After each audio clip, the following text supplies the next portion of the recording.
name is Visimango Beni, the law connoisseur, here to make legal knowledge both comprehensible and within your reach. It is the 8th episode, which is the second last episode of the Pupillage Survival Kit.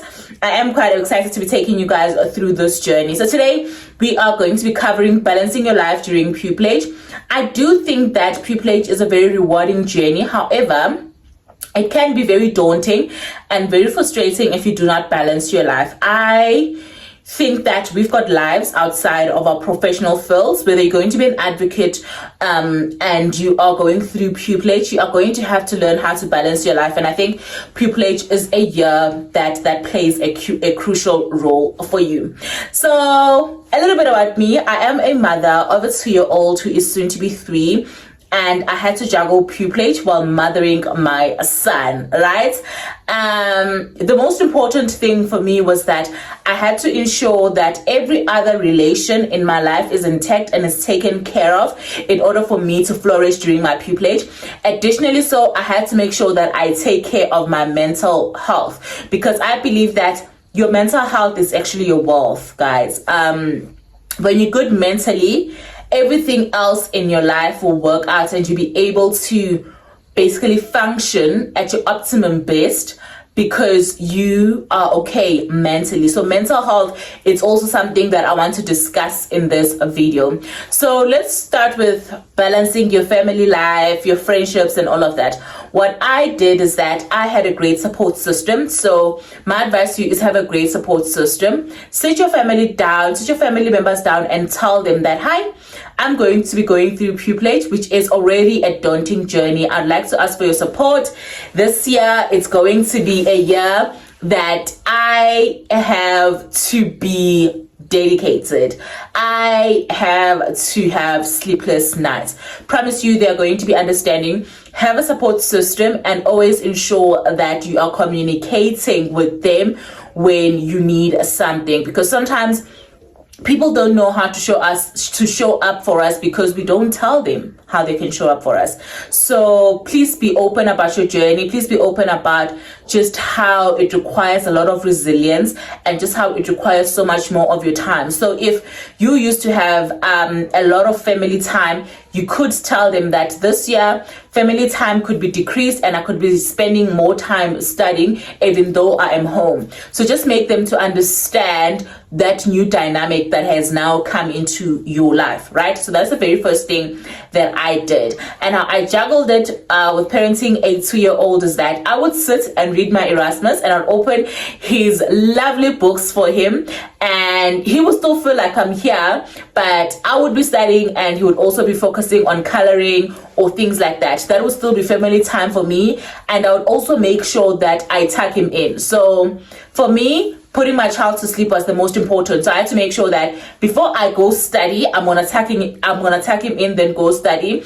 There are obviously some nights where I was unable to do that, and I didn't beat myself so much for it. I understood that, you know what, it is the situation right now. Like the nights where I was writing my bar exams, I booked a place and I didn't see my child for a week.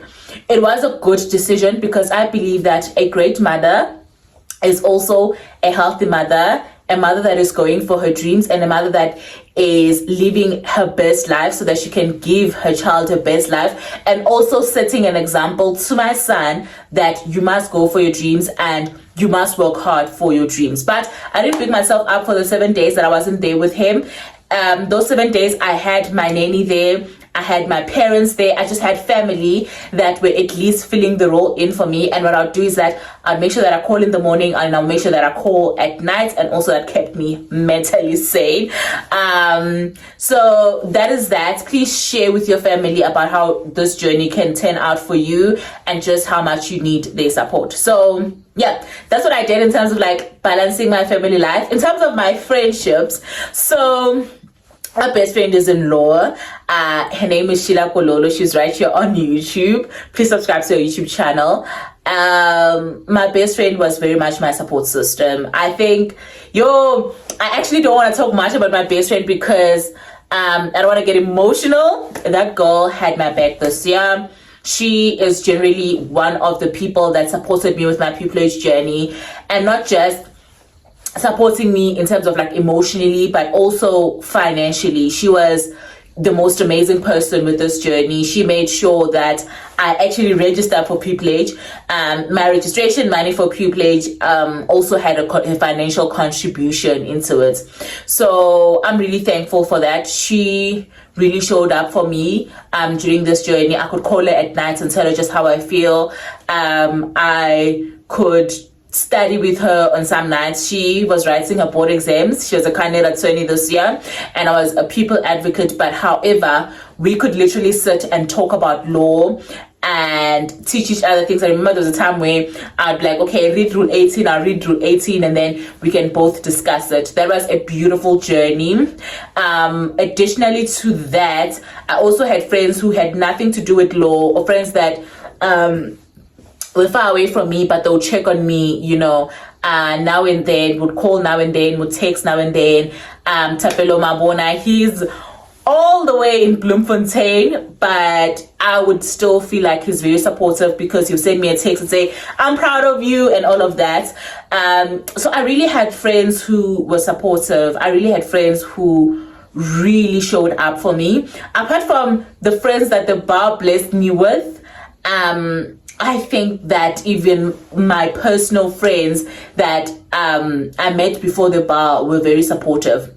When it comes to friends at the bar, Linda Zulu, man, pupillage was a beautiful experience because I met Linda Zulu. I met somebody who their professional etiquette is so high. I met someone who is a dreamer. I met someone who loves the law so much that, my goodness, we would study together, we would go through those emotional roller coasters together. We went through mocks together. We went through GCB finals together, LPC finals together, GCB orals together. I am so grateful that I had a brother at the bar who was my support system. I had Tanelo. There's just a lot of friends that I had, and I'm so grateful that they were there for me, honestly speaking. So yeah, also please go out with your friends during the year. If you've got a Saturday that is free, where there's no child advocacy, there's no legal writing workshops, please prioritize your friendships, guys. Even if you take a 2-hour break and you're having lunch with them or you're going out with them, it's very important. I'd also have like seasons where immediately after writing my marks, I'd make sure that for a good 2 days, I'm taking my son out. It's very important to still show the people in our lives, even though we are going through a very time crucial stage of our lives, that we still care about them and they still matter. So basically, that's what I'm basically trying to communicate to you, that your friendships, your family relations don't have to be destroyed simply because you're doing pupillage. And it is also teaching you and preparing you for practice, because practice will also be very time consuming. So you need to start having these honest conversations with your family and tell them that this is where I am and I love what I do and this is what I want to go for, right? Additionally for that, let's talk mental health. Mental health, guys. Please take care of your mental health. If you need a psychologist, please make sure you reach out and you seek for help. This year, I had anxiety pills to assist me with my anxiety, and honestly, taking care of my mental health was the best thing I could have done for myself. When I saw that I am mentally exhausted, when I saw that, you know what, this pupillage journey has exhausted me emotionally, I sought professional help, and I'm so grateful that I did that because it really helped me so much. I had my anxiety pills that really calmed my anxiety, and for the most part, I think I did well during pupillage. I was able to pull through during pupillage because I took care of my mental health. I always say your mental health is your responsibility, nobody else's. So please take care of yourself. In an instance whereby you do see that you are very unhappy and for a long duration of time, please seek medical help. If you feel that, okay, you really get anxious, please also seek medical help. Just book an appointment. And if it's not anxiety, that's fine. If it's not depression, that's fine. But just make sure that you check those things out and you take care of your mental health, which is something that I did during my pupillage. So those are the things that I'm mainly talking about when I'm saying balance your life, enjoy pupillage, but also enjoy your family, enjoy your friends, because for the rest of your life, you're going to be doing law. So you need to learn how to balance. It's very important that you learn how to balance. And for times that you can't be there for your family or you can't be there for your friends, please communicate that with them. Don't beat yourself too much to be like, oh, I missed my friend's birthday. Just communicate with that friend. On your birthday, I'm maybe going to be writing a legal writing exam and I can't make it, instead of like not showing up. But yeah, that's all I wanted to share on this episode. Thank you guys for tuning in. I hope you guys enjoyed this a little bit of a personal episode of my pupillage journey. But yeah, thank you so much for tuning in. We are sitting at 308 subscribers at the moment. I'd like to say thank you to each one of you. Thank you for everyone who watches my video. Thank you to everyone who comments, and thank you to everyone who basically speaks to me on my social media platforms. I really appreciate it. Other than that, thank you to my family. Thank you to my son. Thank you to my friends. Thank you to everyone who has made this journey basically a good one.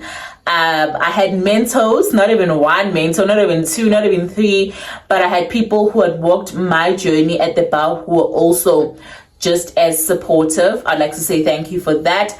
The next episode will be the 9th episode, and on the 9th episode, we are basically going to be dealing with things I wish I knew before pupillage or prior to commencing my pupillage. So things that I wish I knew. It is also a very relaxed one that I'd actually like you guys to watch. And then the 10th episode is a secret. It's going to play Jan. So do stick to this YouTube channel and you will see what will drop Jan. Thank you so much. See you guys in my next one.